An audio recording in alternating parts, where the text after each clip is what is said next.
Hello and welcome to the Foundation Certificate. My name's Gwyn and I'm the help desk worldwide. Today I'm going to give you 10 top tips on how to get the most out of the learning and do well in the exam. My first tip is to always be thinking about how you can use the learning in your everyday role. Not for nothing is the Foundation Certificate written by experts and always very highly rated by participants for the quality of the learning and learning that they often share with clients. My second tip is to visit the exam revision zone right away because it will give you incredibly helpful information that will allow you to do the best in the exam. So for example, we give you the marking criteria. How many marks there are for understanding the learning that we've given you. How many marks there are for bringing in relevant knowledge from outside the Foundation Certificate. It tells you about grades, and there's also a mock paper, and that'll be very useful later. My third tip, if possible, is to form a study group. And if it's not possible, do pair up with your manager. If you form a study group, you can bounce ideas off each other. You can mark each other's mock papers. You can try and teach each other the key learnings from a particular module.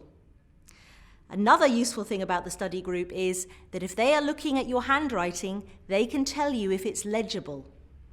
For those of you pairing up with your manager, set aside some time every week to discuss what you have learned with your manager, and they will give you a raft of new information that you will be able to use to great effect in your career and, of course, in the exam.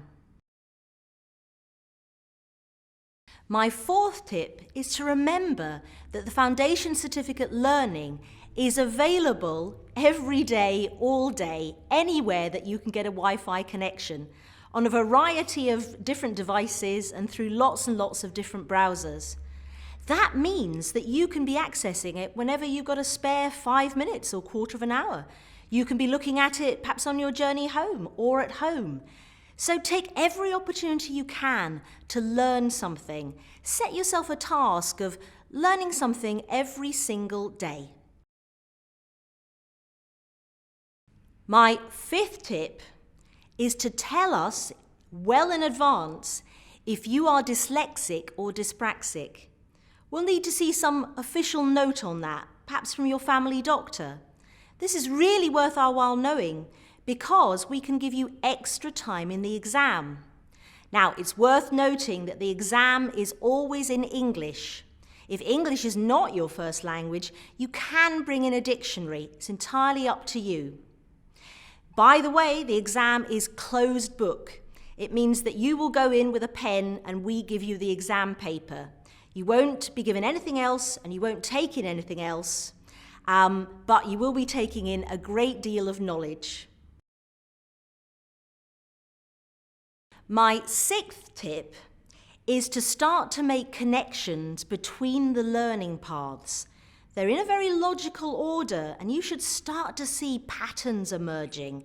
So maybe you read through all your notes, having gone through it once.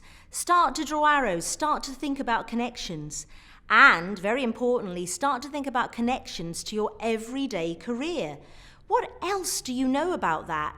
Has your agency written an effectiveness case study, for example, that you might be able to use to answer a question? Now, another very good way to pick up extra information and to check that you're understanding is to participate in the discussion boards. At the very least, I would advise you to read all the discussions. There's a wealth of useful knowledge there that will stay with you for your entire career. However, if you participate and you put your ideas out there, it means that you've really thought about them and you've really learned them, and other people will give you their views on it, and that is the best way for you to learn. My seventh tip is to remember that you need to study at least one of the case studies we give you very thoroughly. We won't be giving you a copy of it in the exam. Now, if you study more than one case study thoroughly, you will have more choice. Okay, my 8th tip is about the last weekend before the exam. Now, you'll be really tempted to try and cram late into the night. But there's masses of scientific proof that none of that will be going in, and it will just make you very, very tired. You would be far better to get a decent amount of sleep. And the second thing that you must make sure you do is up your concentration levels.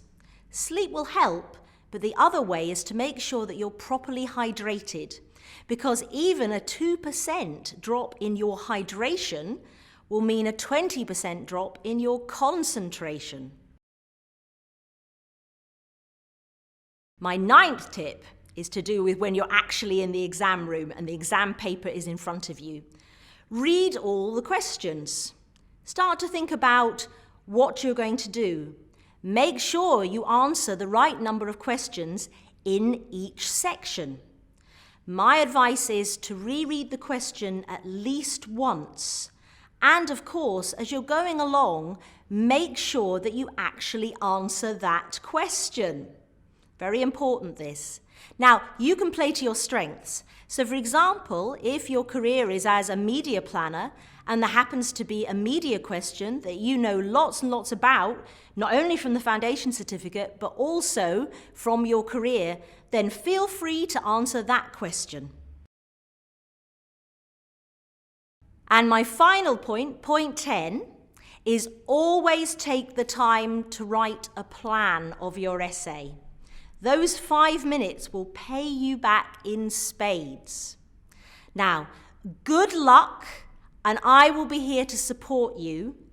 Anything you need from me, you email or you put it on the discussion boards, and I will get right back to you. Thank you.